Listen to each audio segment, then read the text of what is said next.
Welcome to today's webinar, Leveraging Strategic Partnerships to Grow Your Accounting Practice, presented by Christine DeAngelis of the Department.tax. I am your host, Gary Dehart, publisher of Insightful Accountant.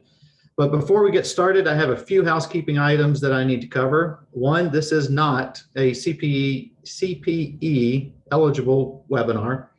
Two, put your questions into the chat. Down should be in the right-hand side of your window. You will receive a link to the recording after this event has ended. You will find a slide deck in the chat as well. It's already placed there. If you don't see it, let me know in the chat. And once again, this is not a CPE eligible webinar. Yes, I said that twice for impact. So Christine is a licensed CPA using her skills to help businesses grow and achieve their fullest potential.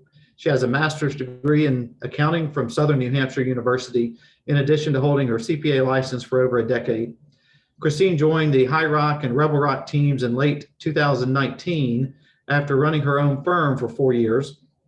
Christine is a nationally recognized speaker, providing education to other CPAs on how to best serve clients, as well as instruction on a wide variety of topics for business owners on how to maximize success.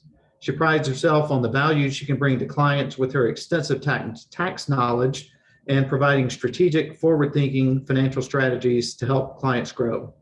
But before I turn it over to Christine, I'd like to get a pulse check on our audience, just to learn a little bit about our audience members. So if you will bear with me for 1 second here. First question is regarding partnering with other companies. I do it really well. I don't partner, but would like to. I don't have any intentions of partnering, or I partner, but could use some help. We will leave this open for a couple seconds. And we will close this out in 3, 2, and 1. Christine, what we found was most people don't partner, and some partner, but they need some help. So you can kind of tie that into your presentation. Perfect. And and I've got one other poll as well. Let me pull that up too here. And that is, what would you like to get out of today's, oops, here we go. What would you like to get out of today? And I did not put any questions. So actually what I wanted you to do is actually put that down in the chat. So if you have anything specific that you would like Christine to cover, or that she could follow up with you on after this, put that down in the chat and we will pass that information along to her. So I'm going to end this poll now. And Christine, it is all yours. Thank you for joining us today, Christine. Perfect. Thank you so much for having me. I appreciate it. And welcome, everyone. Thank you for being here this afternoon. I know that it is certainly busy time of year for everyone. I love an interactive audience. I am always happy to stop and answer your questions. So please, by all means, if there's certain things that you would like answers to as we're going along, or if there's things that I'm bringing up that you would like a little bit more detail or clarification on, please feel free to go right ahead and drop that in the chat box, and I will keep an eye on it. So let's get started. I'm going to share my screen here and just make sure that I can still see our chat going on. Okay, great. I want to make sure I don't miss anybody's questions or messages. Awesome. So welcome to Leveraging Strategic Partnerships. I know that you guys got a little bit intro to who I am and kind of some of my background. I sound like I have a little bit of a non-traditional background, and that's because I do. So I have been a CPA for quite a long time, but I haven't always been in that traditional public accounting role. So I started my career out working for what I would consider traditional CPA firms, did that for a number of years. I left public accounting for a number of years as well and went out into the world and functioned in more of a controller and a CFO capacity for some vastly different industries. So I have a little bit of an eclectic experience with that. And then after a couple of years of functioning in those roles, I decided I was going to start my own firm. So I also come from the perspective of really knowing what it's like to run my own practice, to run my own business, all of the challenges that come along with that, and the nuances, the hiring, the personnel issues, all of those things, a lot of which we're going to talk about today, and how leveraging strategic partnerships can help kind of address some of those challenges that you might see. So just want to kind of share with you what I lovingly refer to as my non-traditional background, so that you have some perspective on where I'm coming from, sharing my expertise on how strategic partnerships can help you. All right. And as Gary mentioned, I joined the department tax and Hyrox family a couple years ago. And so I will dive into a little bit more about what it is that we do as well, and how we're forming strategic partnerships, and give some great examples to you of where you might be able to look for some of these partnerships in your own organization. So let's start with talking about what exactly a strategic partnership is. The definition is very simply a relationship between two commercial enterprises, usually formalized by one or more business contracts. Don't necessarily need to have a formal business contract, could just be a simple agreement, could be a very formal business contract. But the piece that we're really looking for here is you're looking for a relationship that's mutually beneficial. So that's kind of what that strategic partnership is we've gotten together and we've decided that you have something that I want, I have something that you want, and we're going to have this mutually beneficial exchange between the two of us. And that's sort of the point of forming this strategic partnership. So some famous ones for you, just to give you some examples. This one is my personal favorite, Starbucks and Target.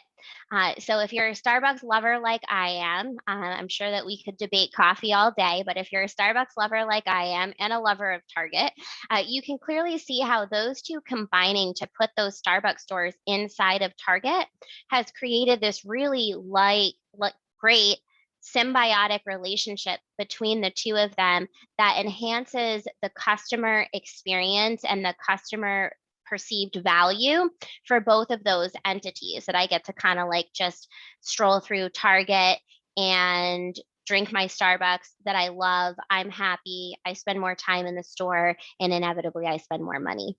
Another really famous example of a strategic partnership for you that most people know about is Apple Pay and Mastercard. So again, just a great example of a symbiotic relationship. Clearly, those two things fit together really, really well, gives them both the opportunity to expand their service offerings and expand the value that they're providing to their clients. So that kind of helps just lay the groundwork for you to start thinking about, what does a strategic partnership look like? And we'll get into more about how to identify a strategic partnership that's beneficial for your practice specifically.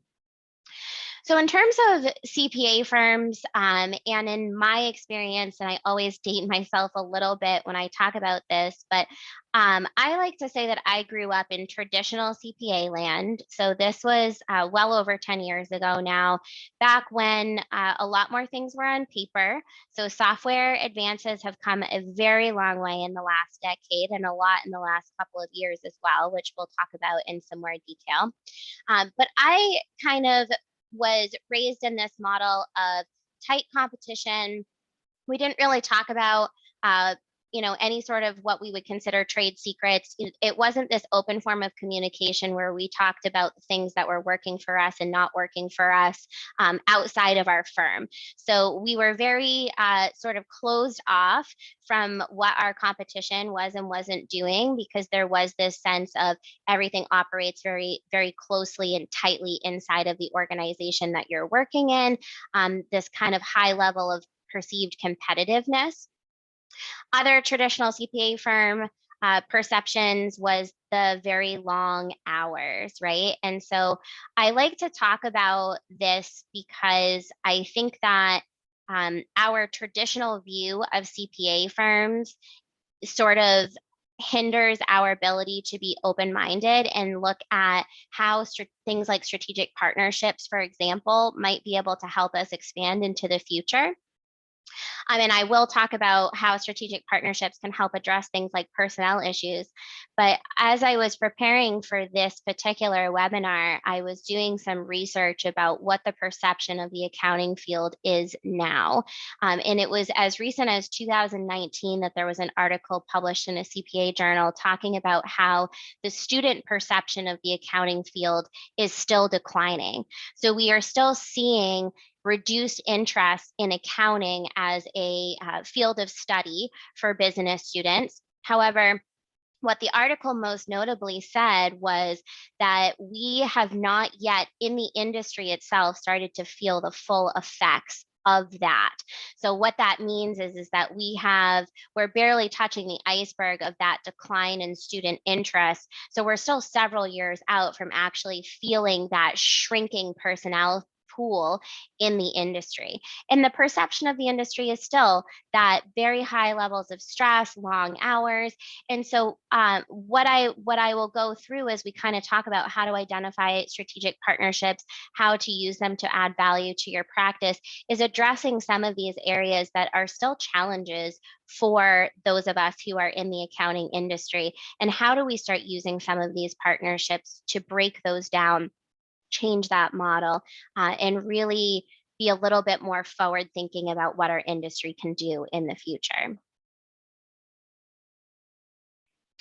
So just to kind of tell you a little bit about the department.tax, I think that we're a great example of what a strategic partnership can do for your organization. So what we do is we offer outside or outsourced rather tax preparation services. But we do it a little bit differently than I think what most people are used to receiving for outsourced models.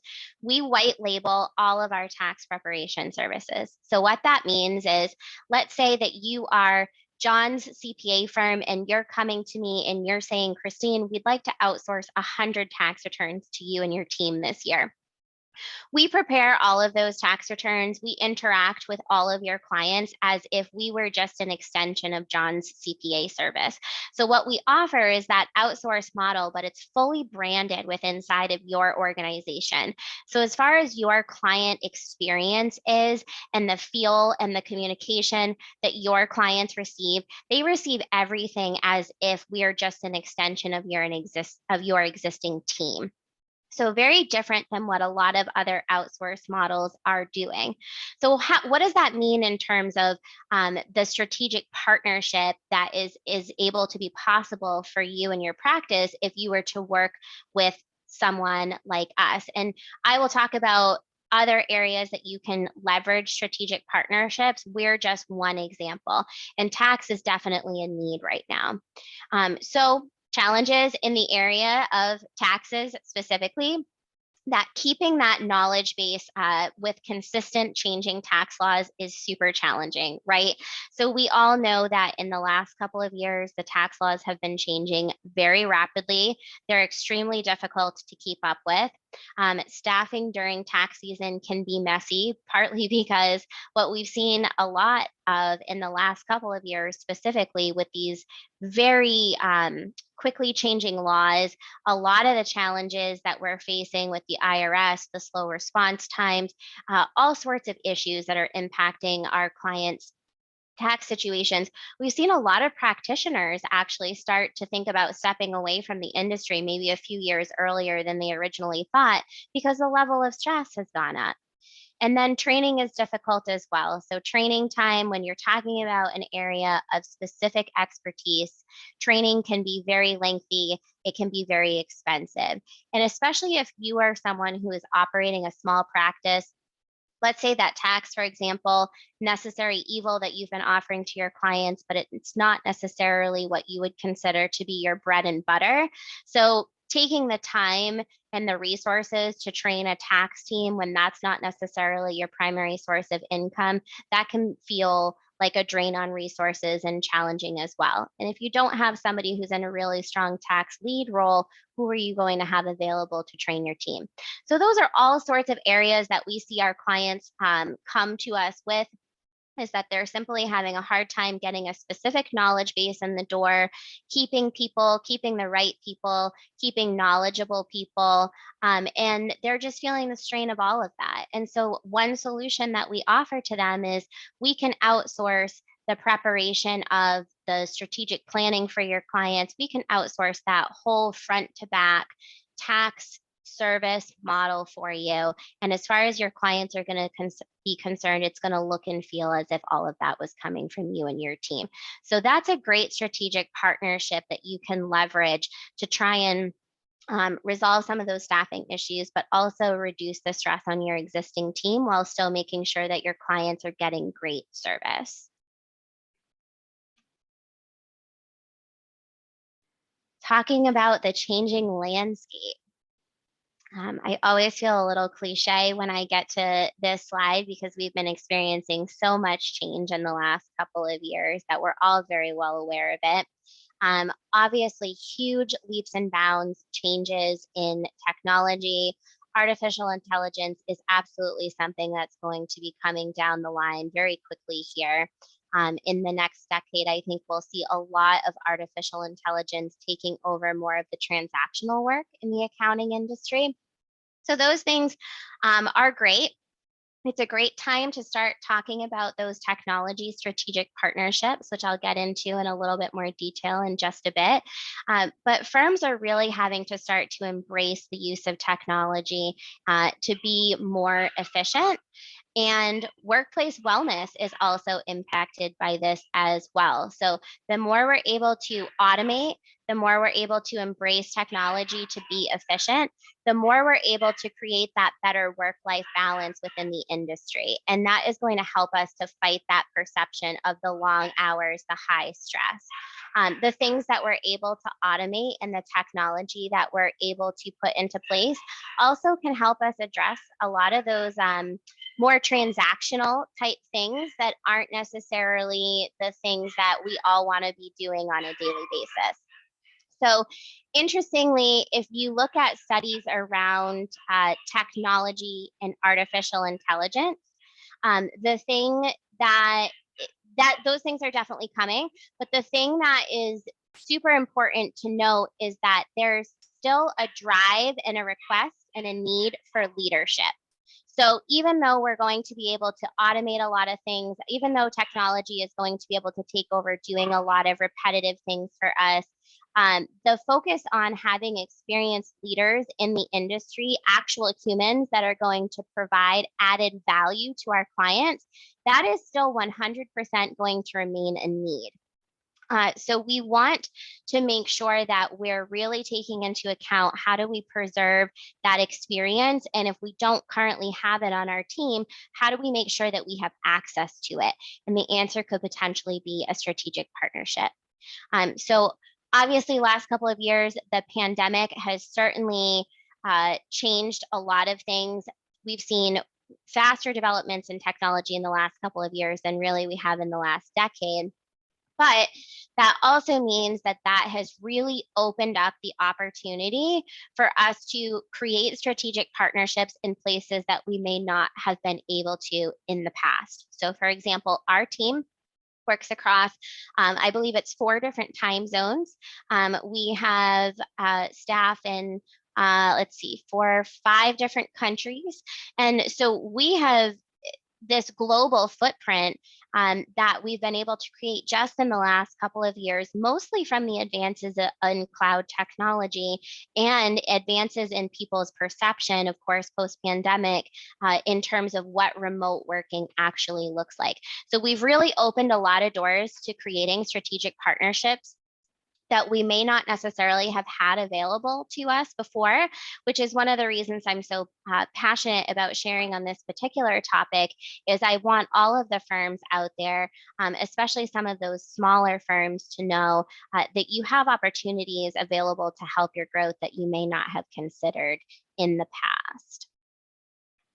So let's talk about specifically some reasons why you might consider a strategic partnership and some challenges and areas that you could potentially address with a strategic partnership that you may not have necessarily thought about. So personnel impacts, we already kind of started touching on this. When it's difficult to hire or keep people into the positions that you need, that might be an area that you want to start looking at. Can I form a strategic partnership here to address this need versus me trying to consistently fill it with a full-time employee?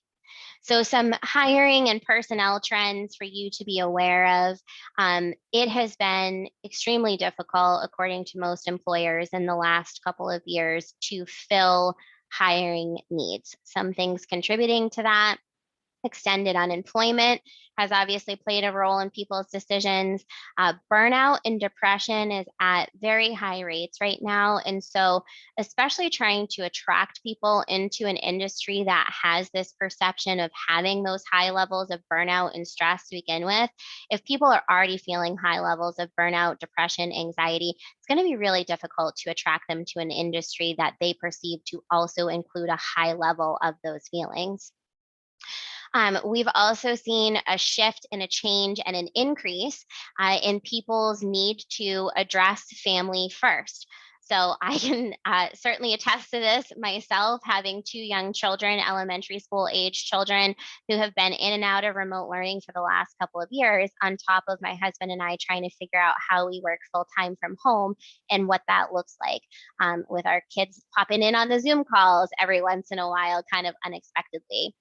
So that family dynamic, combined with how we're all working, has changed a lot in the last couple of years, which has significantly impacted the candidate pool that we might have available to us and how they want to work, which is going to obviously change, who we could potentially hire and how they might come into our organization. And an interesting one, similar to the decline in interest in the industry amongst college students, this one is a little bit more generalized, but we are seeing postponed education.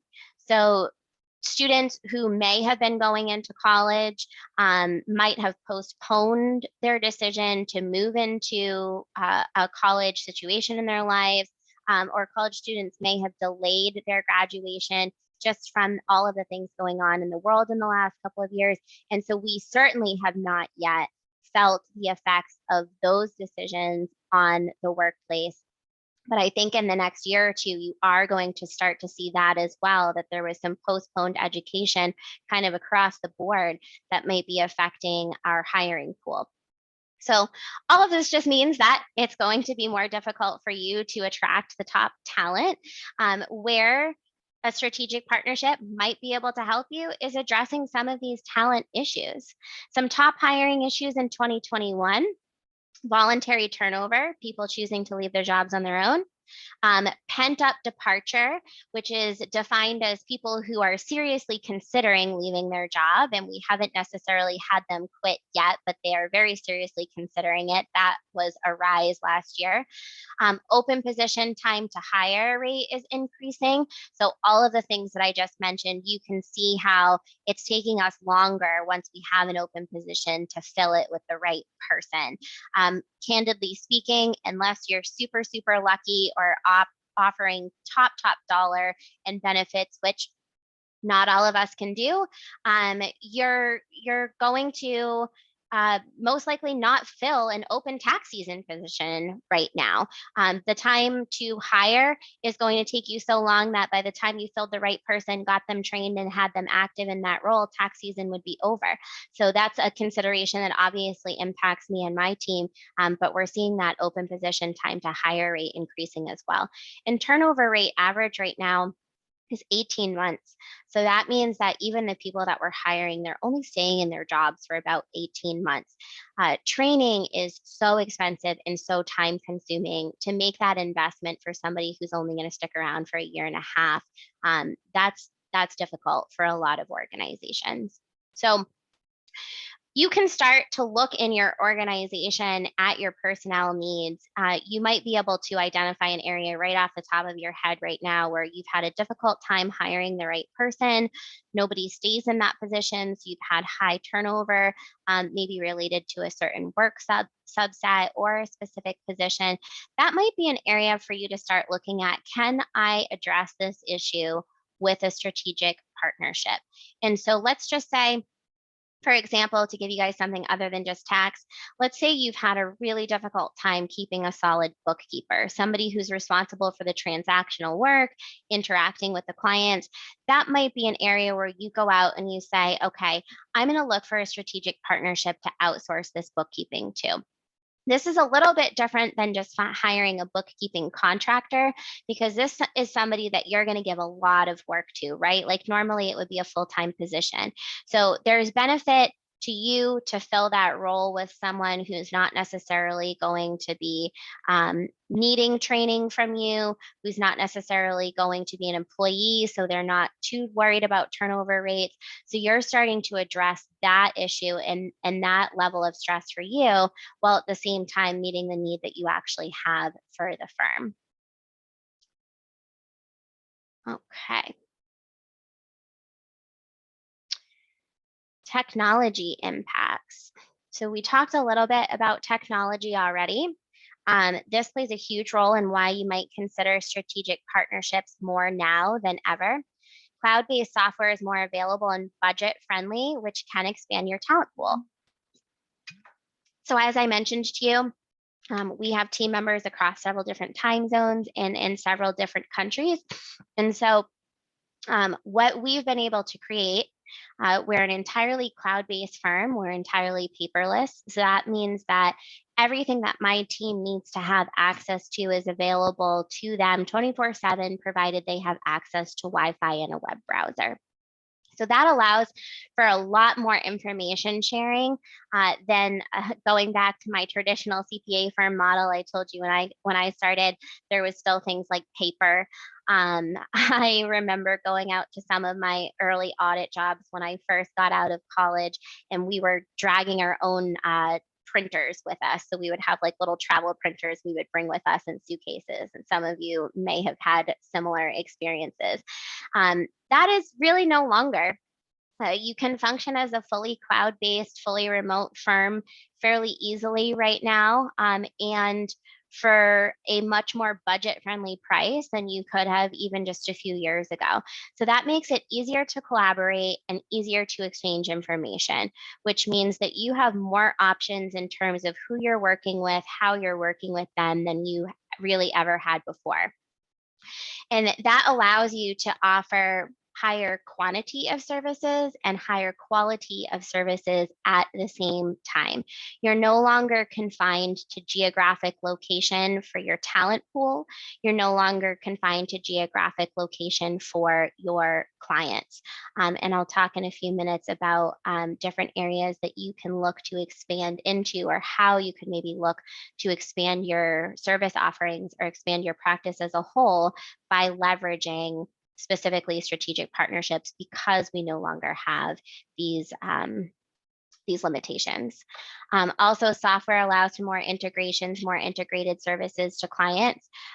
So I will talk in a minute about some vendors that we really love and that we recommend in terms of software offerings that can help form great strategic partnerships. But you have the opportunity to information share across platforms more easily than you ever have before as well, which again, in turn, just makes us more efficient and helps address some of those personnel issues. So you guys obviously have been able to tell that I love my tax examples. So tax really is just a great, I think, service line that lends itself really well to strategic partnership if you're able to find the right fit for you. The reason why is because tax expertise requires a very specific level of education, and you're looking for someone typically who has expertise in very specific areas. And then even with our team, we have to really work hard to make sure that we're addressing all of the areas within tax, right? Like we all know as accountants, there's so many different knowledge areas. None of us can be experts in absolutely everything all of the time. So that can present a specific issue or challenge within your firm if you're trying to address a very pointed expertise area. And what happens sometimes is you've got somebody who's the expert for a really long time, and then all of a sudden they leave, or you never wish somebody ill, but these things comes up, right? Emergencies come up and you weren't necessarily prepared to have to replace that person who was your expert in that particular area. So having a strategic partnership really just makes your bench a little bit deeper in terms of what you have access to for expertise. So things that you can do with this, and not just specific to tax, but things that you can do with this inside of your organization to leverage strategic partnerships is you can think about what are some industry specific areas that you might want to break into, that maybe you haven't been able to serve in the past, but if you were to find the right strategic partnership, you might be able to break into that area. So let's say, for example, maybe your firm has never worked with not-for-profits and you would love to, or you have someone who has a little bit of experience, but not a lot of experience. Looking for ways that you might be able to align yourself with another organization who could receive some mutual benefit from working with you. Let's say you find a really great not-for-profit firm that is willing to work with you in terms of meeting your not-for-profit need. There might be something that you're able to bring to the table as an offset to them. Again, we're looking for that mutually beneficial relationship. That now all of a sudden you're able to add this new industry as a service line within your organization.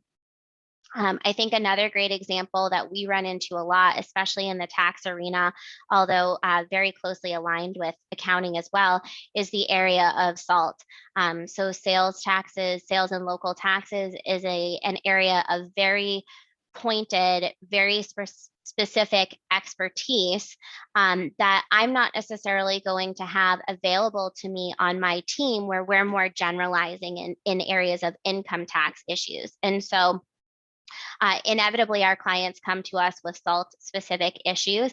And for us, having a strategic partnership with a SALT specific firm, mutually beneficial, because I bring in that expertise whenever our clients need it. And then, of course, they have a great revenue stream in us that they know that whenever we have a SALT issue, it's going to go straight to them and they can rely on us for that new business on a regular basis.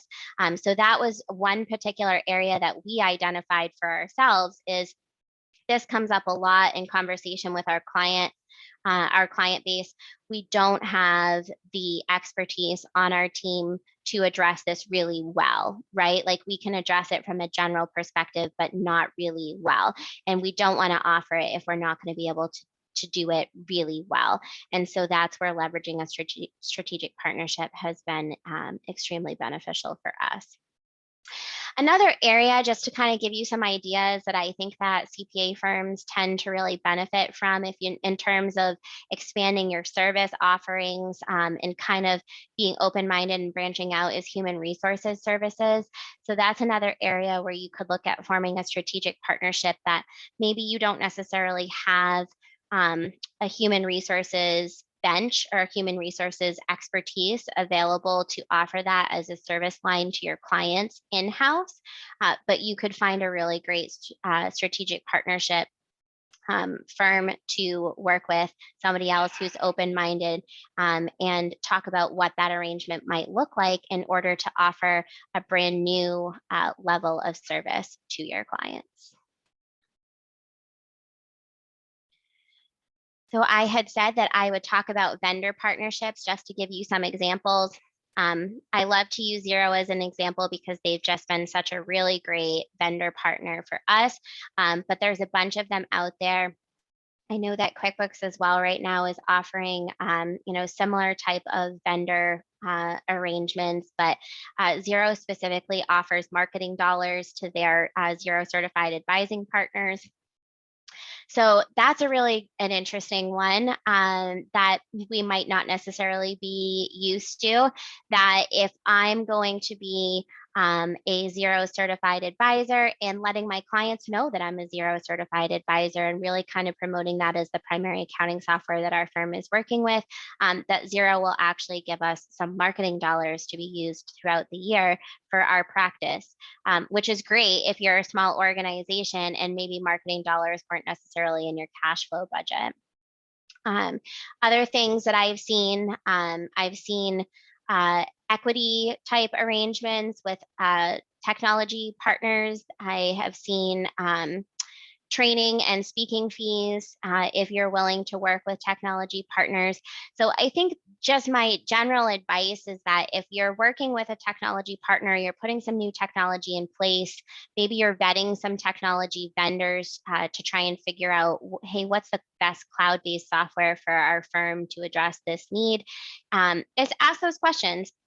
What do they offer as part of their strategic partnership arrangement with you in terms of things that are mutually beneficial to both of you? If you're going to be using their software and telling your clients that you use their software and kind of using their software exclusively, what are some things that they're going to offer to your firm that is going to help you grow? Because of course, your growth in turn helps their growth, which is really where Xero did a great job of helping their clients to be supported with those marketing dollars, is they knew that with every new client that you gained, that they gained from that as well. So we hit that mutually beneficial relationship piece right there. So definitely ask those questions as you're vetting new software vendors. I know many of us are looking forward to technology changes, and I think that that's a really important piece that we don't necessarily think to ask. So some more context for you, some more ideas when strategic partnerships make sense.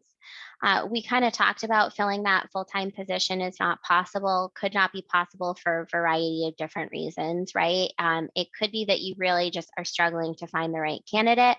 It could be a cash flow issue. It could be that you don't necessarily have the cash flow to have a full-time position on payroll. It could be that one person is not enough. So for a high quality solution, so maybe you can fill that full-time role, but maybe having one person meeting that need really isn't going to provide the highest quality level of service to your clients, meaning we're going to create a bottleneck if we try and resolve this issue or we try and address this client need with just one person. So I always harp on those tax examples, but this happens a lot in tax, in that people like myself who have a number of years of experience, we tend to get bottlenecked into, well, everything comes through us, right? That since we have the most expertise and the most breadth of experience, that there's not necessarily somebody on our team who's an expert in all of the individual areas, and things get bottlenecked through us. And so you have to be able to look at, okay, I can't be the expert in everything for everyone. And so what are the most common areas of need? And we'll try and find a strategic partnership to specifically address those. I mentioned salt for you guys, for example. I always like to say I know enough to be dangerous when it comes to sales and local taxes. And so that was an area that I could very candidly say, hey, a strategic partnership would really provide a higher quality solution to our clients here. Cost prohibits internally addressing the need. So again, just cash flow issues might come up in terms of we really need to have this, but we can't necessarily pay for the best person to come on board. So what do we all do when we can't offer top dollar for the position that we're hiring for? We offer medium dollar. And when you're offering medium dollar, you tend to get a medium level quality solution. And so really kind of taking the time to think about that and think about what are your options outside of just the traditional hiring avenues that might be a better fit for you. A lot of the times I find that strategic partnerships tend to provide a higher quality solution for a lower price.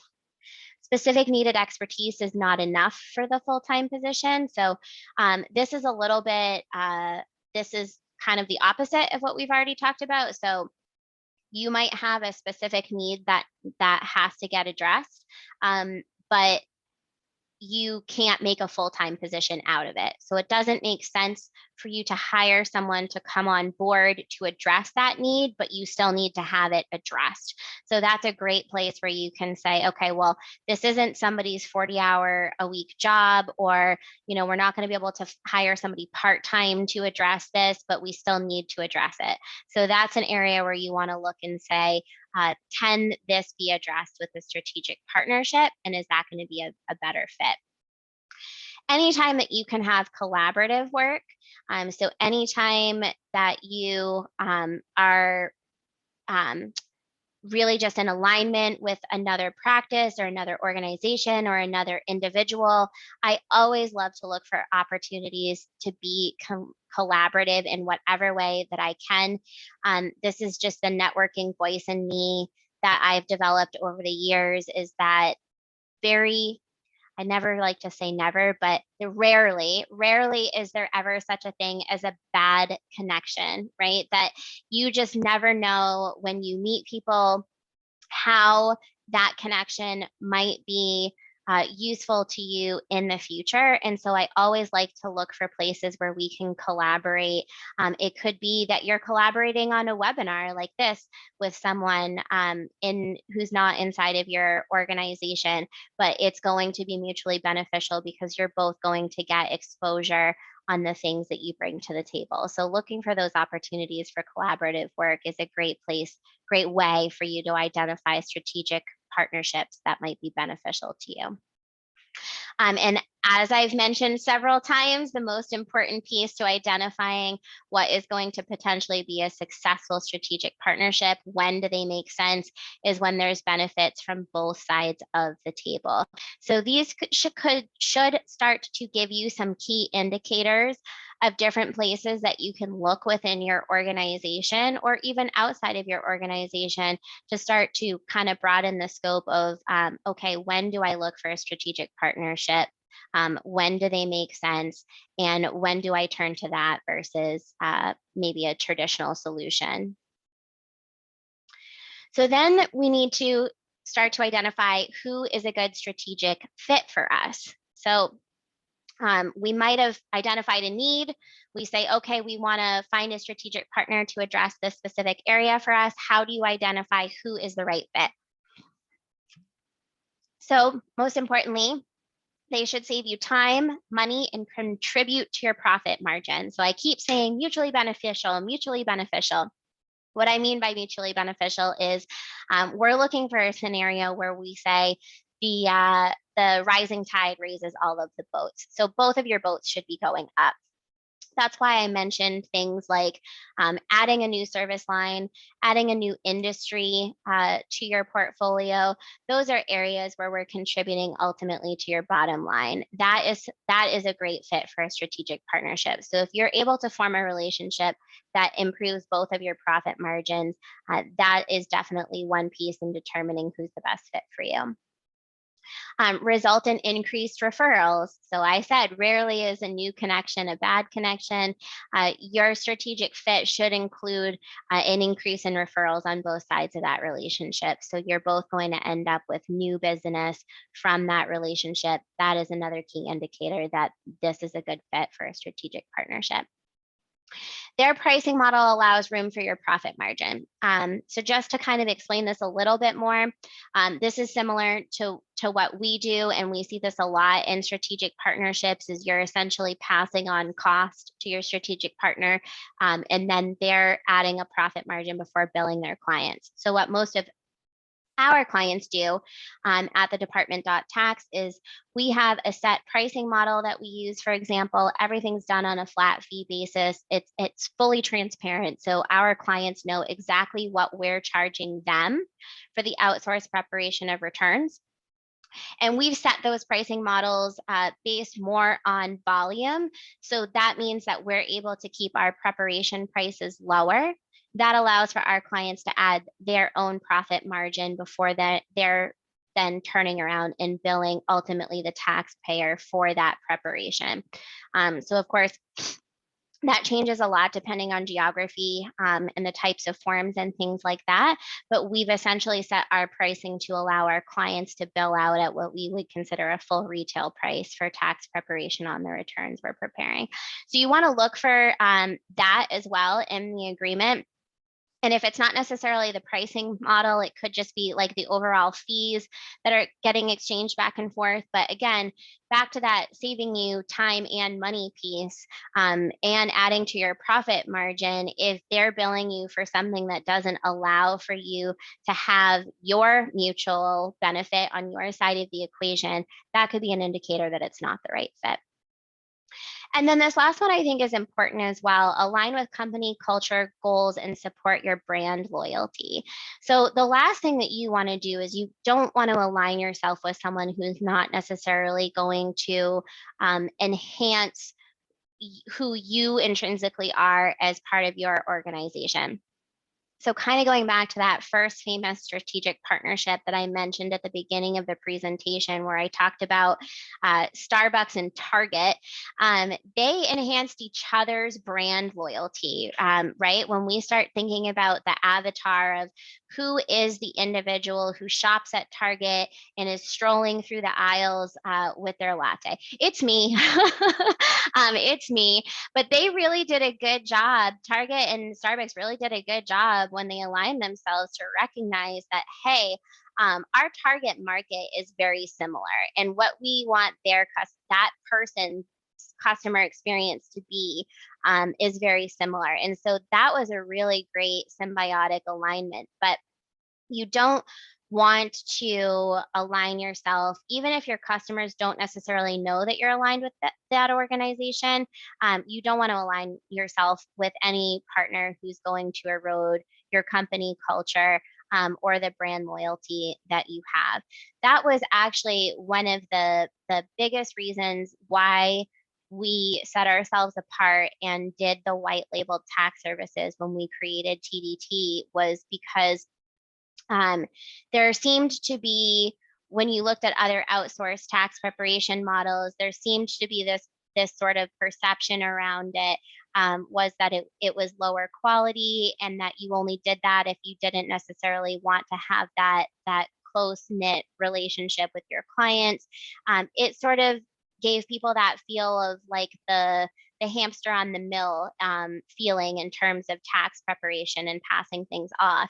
But to align yourself with an outsourced partner who would do everything fully branded within your organization and make sure that they really embraced your customer experience, being a fit within your culture, your values, that is an important indicator of someone who's going to be a good strategic partner for you long term.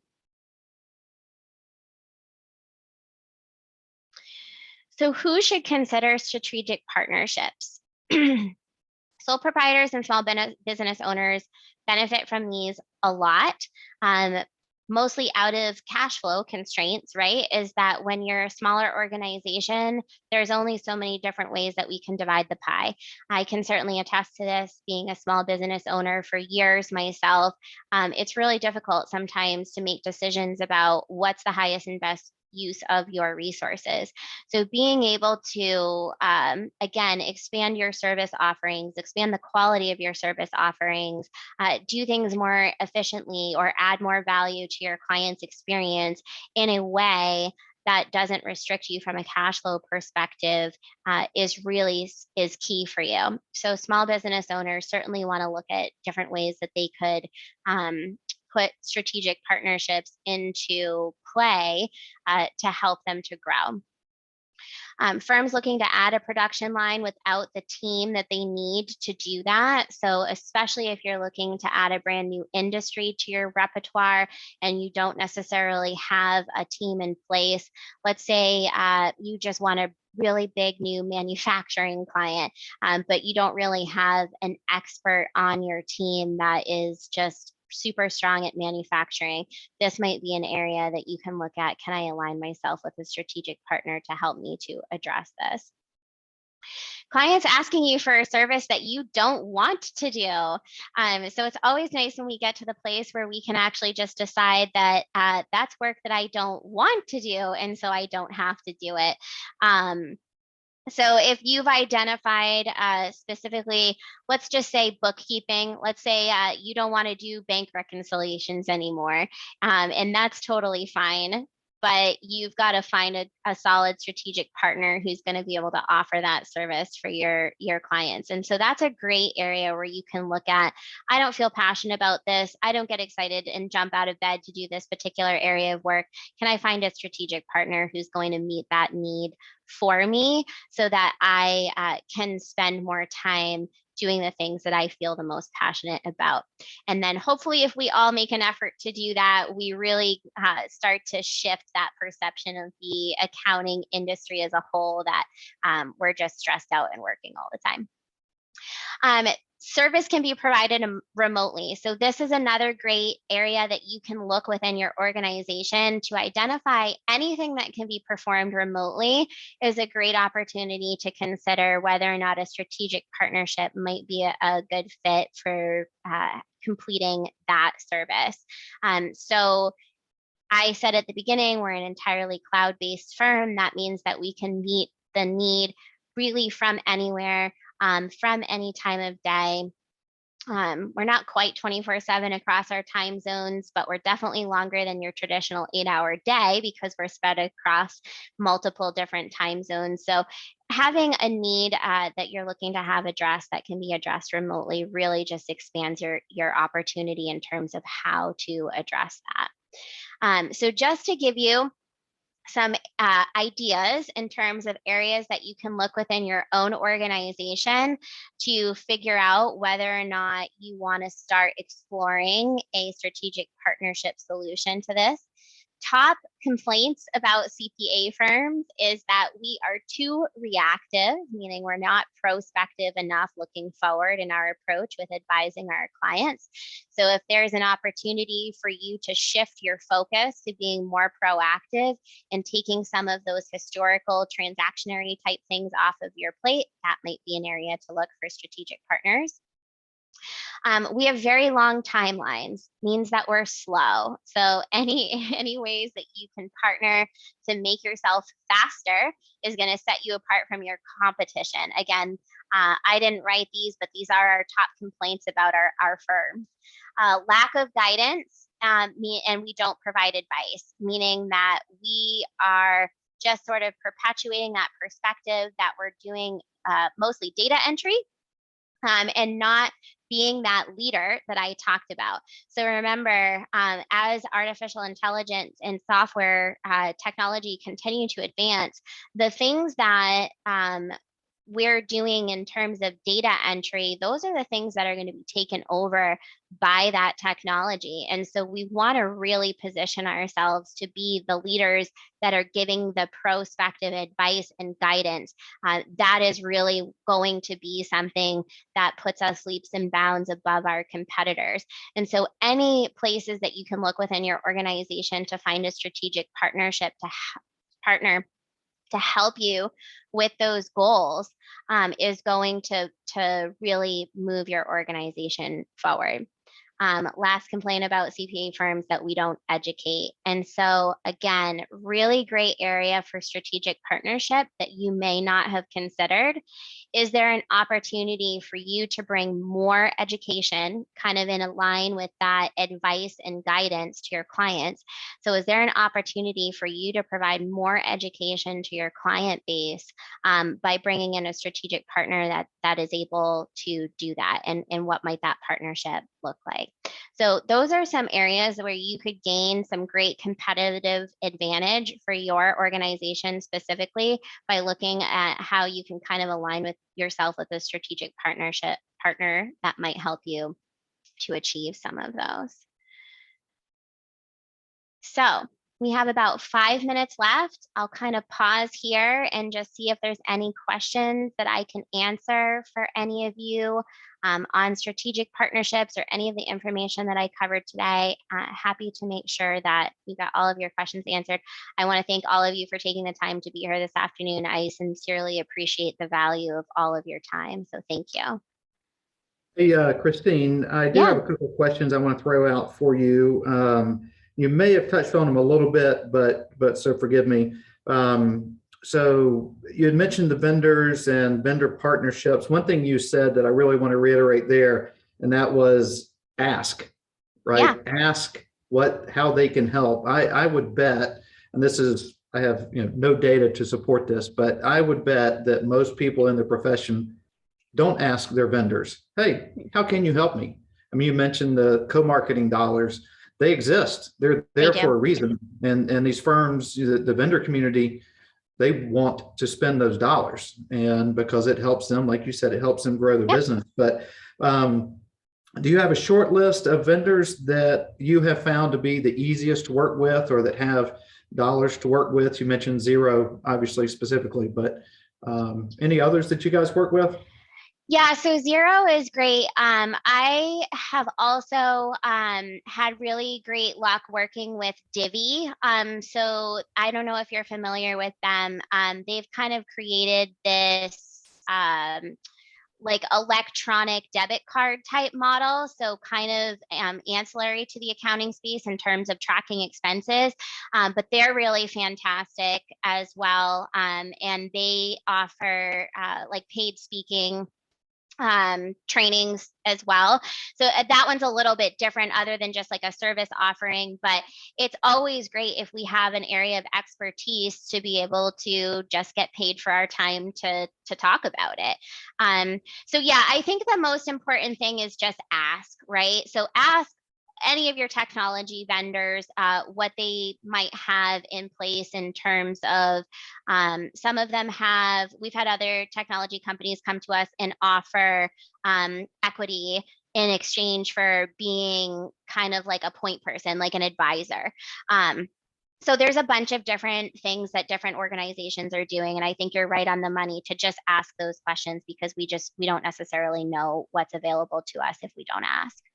Yeah, and I know we're going to run it before we run out of time. A couple of things from an insightful accountant perspective. We do on occasion. We haven't done a lot recently, but if you go out to insightfulaccountant.com, we have covered in a series called Advisor Alliance, and what we're looking for in that series is vendors who have programs that either offer these co-marketing dollars or discounts or have a benefit that's either going to be the benefit for the firm, the firm's customers, or could be a combination of both. So you can check our Advisor Alliance. And I think you'll see us we've been kind of behind the scenes working on some different ideas, but I think you'll see us doing more of those interview style video based in the near future, where we can kind of get a higher volume of content on those things on the Advisor Alliance. But so one other question too would be, and I think the answer to this is ask, but I'm going to ask you, and that is, where would you start to try to find partners or companies? Let's say if it's, you have partners from the vendor perspective, like a Zero, or a Divvy. But what about if if I need a bookkeeper, if I want to outsource all my bookkeeper keeping, or, if I'm looking for an outsourced tax department, of course, they're going to call you. But for these various services, how do I find them? Yeah, so great question. I'm just going to pop my contact information in the chat as well for everyone in case you want to reach out to me directly with any questions.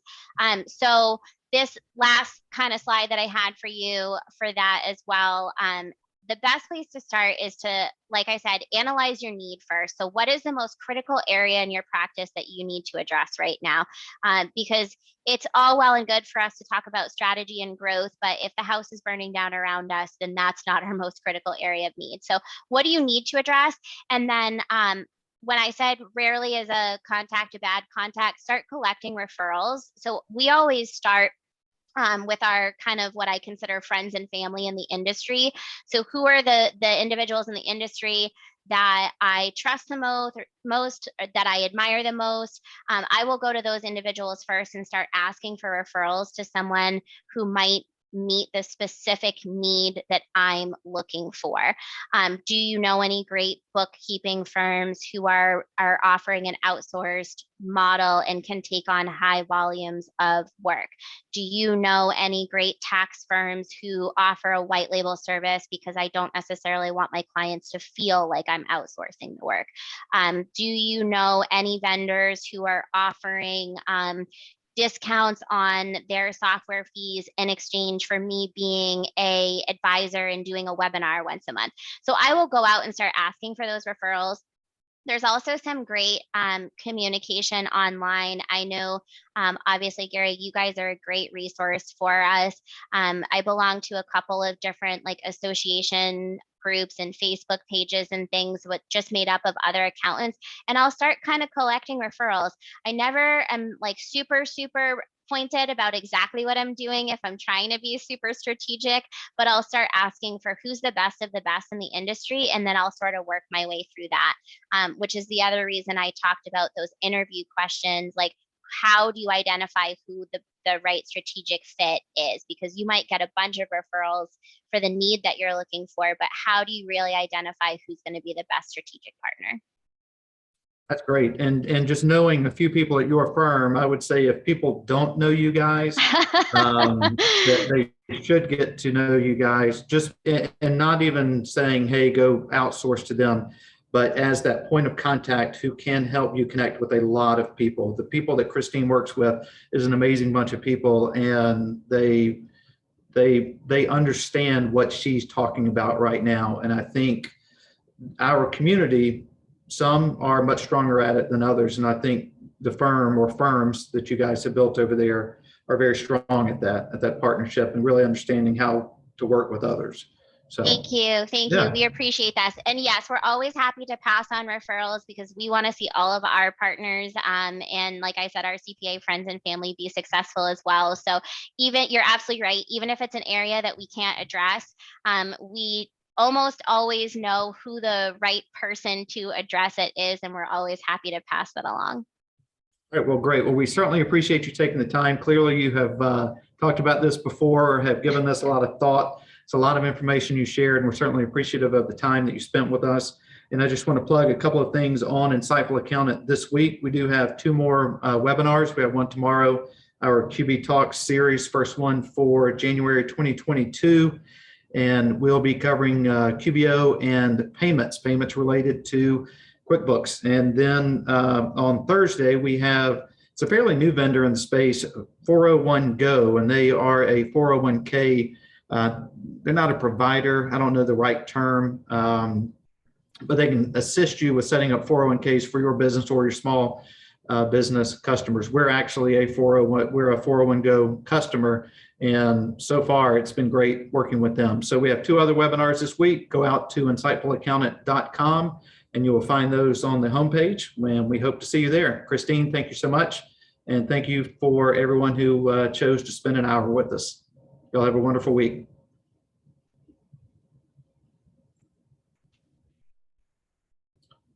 All right. So we ended up with a few people, so that's good. Awesome. Well, you never know how many people will access the recording. Thank you for having me.